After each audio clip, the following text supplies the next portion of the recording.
Good afternoon, everybody. Uneducated Economist here. So it is storming big time here in the Pacific Northwest. We're expecting to get like 2-3 inches of rain today, which is still quite a bit, even for us here in the Pacific Northwest, where we're expecting a lot of rain. 2 to 3 inches in a day is a lot. So we're probably going to have some flooding issues, slide issues. We're going to have issues, right? Going along with the economy, we're going to have weather issues. So thought I'd give you guys the lumber update video. You know how much I love to give you a lumber update video on Fridays, because on Friday I get an email that kind of tells me what's going on in the different regions throughout the United States, and I like to share that with you guys. Now, talking about plywood, OSB, this is what it has to say. OSB continued on a steady pace this week. Availability is not as readily available from certain mills, and this has crimped the supply lines from certain producers like GP and LP, Georgia Pacific and Louisiana Pacific, especially in the Eastern Canadian and Southern zones. So this is something that we have to take into consideration, because if the OSB market begins to tighten up, then the plywood market begins to tighten up as well, because if you can't get the OSB, you're going to switch over to plywood. Now, for those of you who don't know what OSB or what the plywood is used for, when you're doing new construction, you have the skeleton of the building, that's like all the 2x4s and 2x6s, and then the skin that goes on the outside, that's referred to as the sheathing. That's either used as OSB or half-inch CDX, are the two more common types of sheathing plywoods that are out there. OSB is generally the cheaper one. It's made of a bunch of little tiny chips that have been glued together, where plywood is actually laminated sheets, like they use veneer sheets to glue together. Plywood's stronger, it's less water sensitive, so it's more popular here in the Pacific Northwest than the OSB is. But because that OSB is the cheaper version of the sheathing, when that comes up in short supply, then everybody switches over to plywood, and then the plywood prices really start to move up. That's why I told you guys last week, your time to purchase your lumber is now, right? That was last week when I said it. Even though we saw the futures prices coming down a little bit, the inventory levels are tightening up. So the price may come down, but if you can't get that material, what good is it, right? And that's what we're coming into right now. I mean, one of the signs that I saw take place prior to the lumber shortages that had happened in 2020 was I saw the pressure-treated inventory tighten up. Now, what I saw specifically was 4x4, 8-foot pressure-treated beams, right? These, just the 4x4 posts. Typically, you'd use them for fence post, or, a post for doing a deck or something like that. These things came up in short supply. Like, I couldn't get them. They were just out of stock. And I thought to myself, I got to have these 4x4s. I mean, that is like the corner of every outdoor project, whether it's a deck or a fence or anything, you need to start with the 4x4. And when I couldn't get the 4x4s, I knew all the rest of the projects weren't going to be taking place, because you won't be able to build the deck or the fence or anything else. So when those 4x4s came up in short supply, I knew we had issues then. And I started stating that and saying to people, it was just like, we are going to have issues coming up. If there is a short supply of inventory and you cannot get it, that inventory depletion happens, you have a demand come up, and the prices are going to shoot through the roof. Well, right now we don't have a demand, right? Housing starts are in the toilet, the builder sentiment is in the toilet, home sales are in the toilet, mortgage issuance is in the toilet. Like, all that stuff is not doing very well. So the demand side of things is not very prevalent, right? The consumer of lumber out there is not like, showing up every day to buy this lumber. And that is concerning a lot of these mills. Now, let's continue talking a little bit more about the plywood, okay? In recent weeks, there is a bit more stability in product pricing simply because they are hitting lows as compared to the previous year or two, as well as sliding below the break-even level for mills. That is something to very much consider, that the prices can only go down so far before the input costs, the labor costs, the diesel cost, all the energy costs that are going into production, has now put the mills at a position in which that if it goes any further, they are not going to be able to make any more money, and they start curtailing development at that point. And that's what this is saying, is that we're very close to that level. Like, it cannot drop much further than this. I mean, obviously the futures can continue to drop. That depends on the market.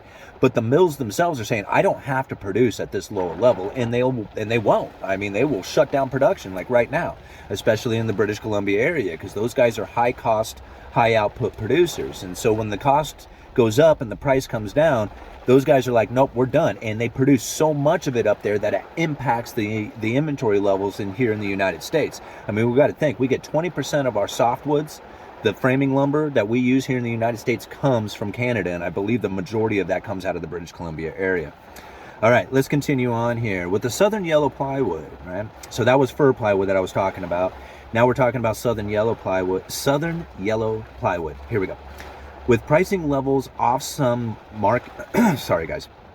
With price leveling off in some markets, the SYP plywood was more active this week than we have seen in quite some time. And now that leads me to believe that is because of the OSB market tightening up that people are now shifting into this plywood. And, you know, again, that's what I said. You know, the prices, I just don't see going much further down from here. And if inventory starts to tighten up, prices will start moving back up. All right, moving into the Western lumber, Western SPF, which stands for spruce, pine, fir.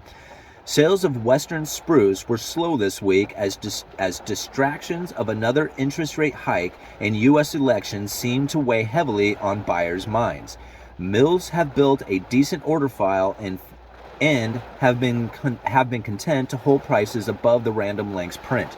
So if you're not familiar with Random Lengths, pretty much the easiest way to explain it is they compile a bunch of information from these mills and distributors all over the country, and they kind of put that together in a report. Madison's lumber is, like we talked with Keta here on this channel. We did a great interview with Keta. You should go back and watch it. She is incredibly informative when it comes to lumber.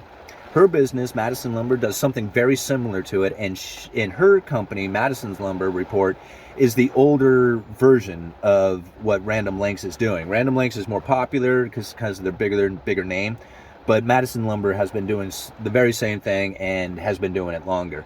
So I would encourage everybody to go check out Madison's Lumber, great YouTube channel. Keta does a fabulous job, and go check out the interview we did, loaded with some really good information on lumber. Okay, let's see here. Moving on to where are we at on this one? Futures. I think that was probably like the good information. Okay, Eastern SPF. A slow week of sales for producers as they found themselves giving ground to small counters, right? So like people, like they have a price out there and then people are coming back with like, hey, I'll give you this much for it, and they're, you know, dropping the price down a little bit to meet that. Let's see here. Southern pine. The pine market continues to rise in all widths besides 2x4. Cautious buying of 2x4s has caused 2x4 price to continue to remain flat. 2x6 through 2x10 remain firm, along with 2x12, 8s through 16s, and 2x12 18s. So it sounds like there's a pretty heavy demand right now in the southern pine, which would make a lot of sense. Like, you know, the building in the like northern region of the United States slows down dramatically in the wintertime just because of the weather, you know. Whereas many parts in the southern part of the United States, they can build all year round, and it's not the weather conditions aren't nearly as inhibitive. All right, let's see here. I think that was the majority of the good stuff as far as that goes. But just kind of thinking about what we see here and what we're thinking about what's going on in the markets. Like if you follow the lumber industry, what you see in the lumber industry is really telling of what's going on throughout the rest of the manufacturers out there. Because it doesn't just necessarily talk just about like what's going on in the home building or even in the building industry. It has a lot to talk about. Like it shows a lot of what's going on throughout all the industries out there. Because if lumber sales aren't up, then that's new projects not starting. That's new buildings, that's like all the appliances, that's all the fixtures, that's all the labor, that's all the stuff that goes into it. And when building slows down, then there's a lot of slowdown that's happening throughout all the rest of the industries that are not necessarily reliant on the building industry, but definitely get a significant boost because of it. And when this building industry slows down, then all the other economies or industries that are surrounded by it begin to slow down as well. And that's a significant sign when you see the lumber industry slowing down as much as we have. Now, my prediction of what we are probably going to find is that inventory levels are going to continue to tighten up. Like I said, the pressure treated lumber that I am selling through my yard, there's a particular decking that I like to sell, 2x6. pressure treated without the incisor marks. It's just, it's referred to as outdoor wood or whatever, outdoor decking. This stuff is incredibly hard to source out right now. So it's showing me a sign that there is inventory issues out there. Now, whether that lasts, I don't know, but it is definitely a sign that is showing that it's not a free-flowing inventory distribution like it once was, right? Even earlier this year, we had no problems with it. So when you see the inventory tighten up, you have issues with sales, you have prices coming down, this is not a good sign. This is signs of concern, of like uncertainty. I mean, this is showing up all over the place, and lumber is screaming it big time right now. At $430 per thousand, this is what the lumber futures are selling for right now. $430 per thousand, at least that's $438, I think is what it was before I started the video. $430 per thousand is incredibly low. Now, to transfer that into a 2x4, that's somewhere around $2.50 for a 2x4/8 standard and better. Considering that I was retailing a 2x4/8 for $13.50, all the price increases that have happened over the last 2 years have completely come out of lumber now. Gone. Not there. Money printer go burr affects lumber no more, which is very crazy to think about considering everybody was using lumber as their indicator for hyperinflation and Federal Reserve money printer go burr prices go up. They pointed at lumber and they were wrong, right? And you can see it happening now. This is not a good sign. That's all I can say. Come the new year, inventory levels are going to be incredibly tight. Mills will have shut down. There is going to be at least some sort of demand coming into the future for homes. You have to think the inventory levels are very low right now, and new inventory from the home builders is not coming online. Okay, at some point they will. The increase in demand for new building will pick up. And when that happens, there's not going to be enough inventory in the market and the prices will skyrocket. I don't know when, I don't know how long, but the longer this situation takes place, where the mills are moving more and more into inventory depletions and curtailments and shutdowns, the worse it's going to be once the reversal does take place. I don't know how far that is.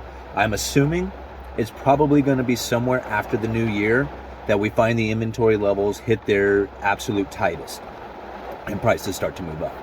So, okay, I'm going to leave it at that. Uneducated economist. You guys let me know.